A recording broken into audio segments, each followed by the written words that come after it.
Hey, what's up everybody? Welcome back to another masterclass. As I announced, today we are going to work on the third movement of the Saint-Saens Cello Concerto. But before we do, a quick announcement that tomorrow night at 12 o'clock Eastern Time and 5 p.m. German time, I'm going to give a little live concert on Violin Channel. But now let's dive into Saint-Saens. We are going to speak in general about a third movement of Saint-Saens, so about the quick passages. I've been getting a lot of questions from you guys how to raise the tempo in a virtuoso piece, and the techniques that we're going to work on here are going to be applicable to anything from Elfentanz by Popper, Davidoff at the Fountain, third movement of Herbert Concerto, any virtuoso piece really. So I think this is going to be useful information, but we're going to work on it with the example of Saint-Saens. Let's look at the first passage. I'm going to play it under tempo.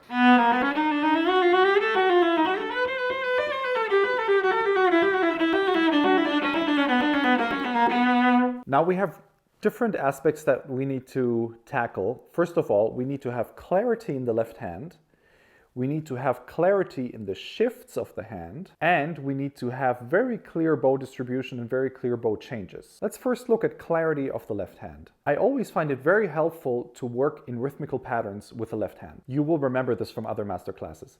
Let me give you a couple of patterns to work on.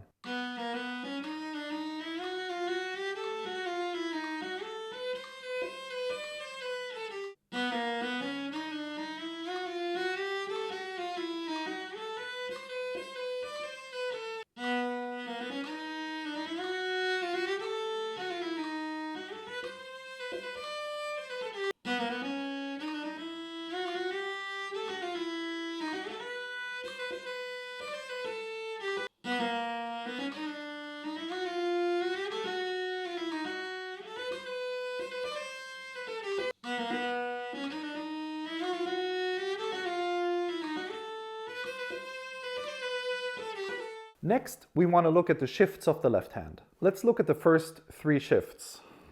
Now, of course, for the left hand, we need to have rather explosive motion as we are moving very quickly, because that will enhance the clarity. But we also need to have a continuous motion at the same time with the elbow. So think of the elbow as a slow motion that is steadily going upwards, while the hand remains in the position and shoots forward as we go. So again, we have slow motion here and we have quick motion here. Notice how the elbow is preparing the shift and the hand really is following in the last moment. With that technique, you will avoid being very jerky in your movement, but actually you will have a legato of the elbow and just very quick motions in the hand. And once you raise your tempo, that's going to be essential for your flow. Now let's talk about the right hand. The right hand should be absolutely independent from the left hand. For the first passage,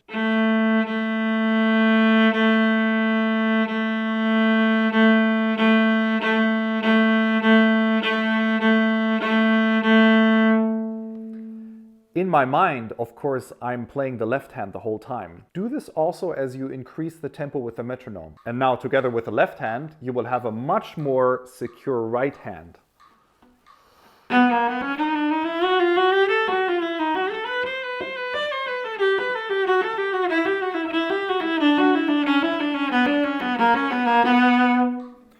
I can really feel that the right hand has its own mind now, rather than just following the left hand. I think that is essential. Looking further into the piece, we have the moving sixth.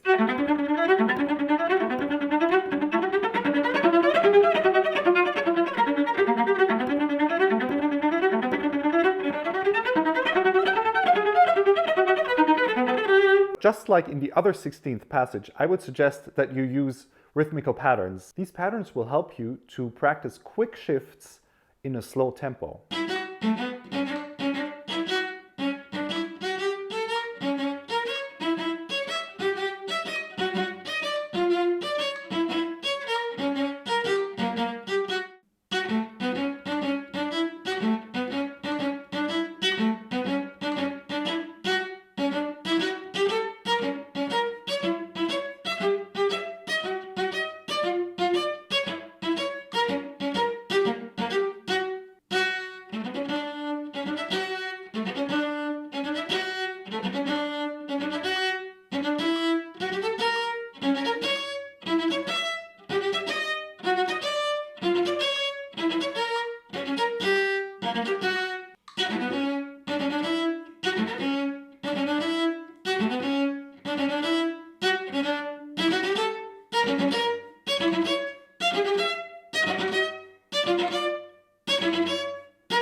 And again, although this might seem a bit silly at first, practice the right hand without the left hand.